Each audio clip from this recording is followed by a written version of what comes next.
നമസ്കാരം, മലയാളി വാർത്തയിലേക്ക് സ്വാഗതം.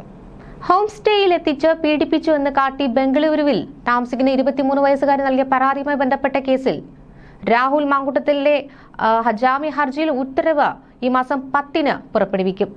അതുവരെ രാഹുലിനെതിരെ കടുത്ത നടപടികൾ പാടില്ല എന്നാണ് തിരുവനന്തപുരം പ്രിൻസിപ്പൽ സെഷൻസ് കോടതി അറിയിച്ചിരിക്കുന്നത്.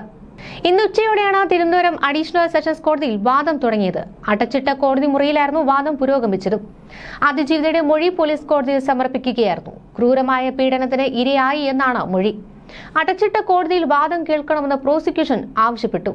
കേസിൽ അറസ്റ്റ് തടഞ്ഞ് താൽക്കാലിക ഉത്തരവിറക്കണമെന്ന രാഹുലിന്റെ ആവശ്യം കഴിഞ്ഞ ദിവസമാണ് കോടതി തള്ളിയത്.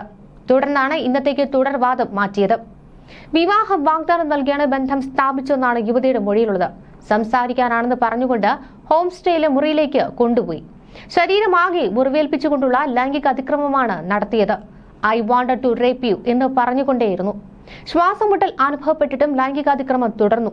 ലൈംഗിക അതിക്രമത്തിന് ശേഷം വിവാഹം ചെയ്യാനാകില്ല എന്നറിയിച്ചു. മാനസികമായും ശാരീരികമായും തകർന്നുപോയി. വീണ്ടും ബന്ധം പുനഃസ്ഥാപിക്കുവാൻ രാഹുൽ പിന്നാലെ നടന്നു. ഫോൺ എടുത്തില്ലെങ്കിൽ അസഭ്യം വിളിക്കുമായിരുന്നു. വീടിന്റെ പരിസരത്തേക്ക് കാറുമായി വന്ന കൂടെ വരുവാൻ പലവട്ടം ആവശ്യപ്പെട്ടു. നമുക്ക് ഒരു കുഞ്ഞ് വേണമെന്ന വിചിത്ര ആവശ്യമാണ് രാഹുൽ ഉന്നയിച്ചത്. രാഹുലിനെ ഭയമാണ്.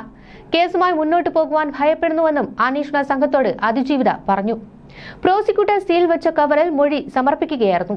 SPG പൂങ്കുഴലിയുടെ നേതൃത്വത്തിലാണ് ഇത്തരത്തിൽ മൊഴി രേഖപ്പെടുത്തിയത്. കേരളത്തിന് പുറത്തുനിന്നാണ് മൊഴിയെടുത്തത്. ക്രൂരമായ ലൈംഗികാതിക്രമത്തിന്റെ വിവരങ്ങളാണ് അതിജീവിത മൊഴിയിൽ രേഖപ്പെടുത്തിയത്. ആദ്യ കേസിൽ ഈ മാസം 15 വരെ ഹൈക്കോടതി അറസ്റ്റ് തടഞ്ഞുവെങ്കിലും രണ്ടാമത്തെ കേസിൽ അറസ്റ്റ് തടഞ്ഞിരുന്നില്ല. പേരില്ലാത്ത പരാതി രാഷ്ട്രീയ പ്രേരിതമെന്നാണ് രാഹുലിന്റെ അഭിഭാഷകൻ കോടതിയിൽ വാദിച്ചിരുന്നത്.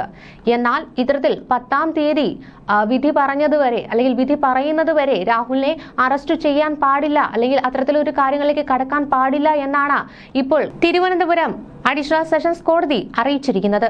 യുവതിയുടെ മൊഴി ഇങ്ങനെയായിരുന്നു. വിവാഹ വാഗ്ദാനം നൽകിയാണ് ബന്ധം സ്ഥാപിച്ചത്. സംസാരിക്കാൻ എന്ന് പറഞ്ഞുകൊണ്ടാണ് ഹോം സ്റ്റേയിലെ മുറിയിലേക്ക് കൊണ്ടുപോയി അതിക്രൂര ലൈംഗിക പീഡനത്തിന് ഇരയാക്കിയത്. ശരീരമാകെ മുറിവേൽപ്പിച്ചു. ലൈംഗിക അതിക്രമം നടത്തി. I want to rape you എന്ന് പറഞ്ഞുകൊണ്ടേയിരുന്നു. അതിജീവിതയ്ക്ക് പാനിക് അറ്റാക്കും ശ്വാസമുട്ടലും അനുഭവപ്പെട്ടിട്ടും ലൈംഗികാതിക്രമം തുടരുകയായിരുന്നു. ലൈംഗിക അതിക്രമത്തിന് ശേഷം വിവാഹം ചെയ്യാനാകില്ല എന്ന് അറിയിക്കുകയായിരുന്നു. മാനസികമായും ശാരീരികമായും തകർന്നുപോയെന്നും അതിജീവിത പറയുന്നുണ്ട്. പിന്നീട് വീണ്ടും ബന്ധം പുനഃസ്ഥാപിക്കുമെന്ന് രാഹുൽ പിന്നാലെ നടന്നുവെന്നാണ് പറയുന്നത്. ഫോൺ എടുത്തില്ലെങ്കിൽ അസഭ്യം വിളിക്കുമായിരുന്നു. വീടിന് പരിസരത്തേക്ക് കാറുമായി വന്ന് കൂടെ വരുവാൻ പലവട്ടം ആവശ്യപ്പെട്ടുവെന്നും അതിജീവിത ഈ മൊഴി നൽകുന്നുണ്ട്. കൂടാതെ വിചിത്രമായി ആവശ്യമുന്നയിച്ചത് നമുക്കൊരു കുഞ്ഞ് വേണമെന്നാണ്. രാഹുലിനെ ഭയമാണെന്നും അതിജീവിത പറയുന്നുണ്ട്. രാഹുൽ ആദ്യ കേസിൽ I won't make you pregnant എന്നായിരുന്നു ആ അതിജീവിതയോട് പറഞ്ഞിരുന്നത്. അതുപോലെ തന്നെയാണ് ഇത്തരത്തിൽ ഈ പെൺകുട്ടിയോടും പറഞ്ഞിരിക്കുന്നത്. രാഹുൽ എന്തായാലും അന്വേഷണ സംഘത്തെയൊക്കെ കടത്തി വെട്ടിക്കൊണ്ട് 12-ാം ദിവസവും ഒളിവിൽ കഴിയുക തന്നെയാണ്. എന്തായാലും 10-ാം തീയതി വരെ ഇത്തരത്തിൽ ഒരു അറസ്റ്റ് എന്ന നടപടിയിലേക്ക് കടക്കില്ല എന്ന് തന്നെയാണ് വിവരങ്ങൾ പുറത്തു വന്നുകൊണ്ടിരിക്കുന്നത്.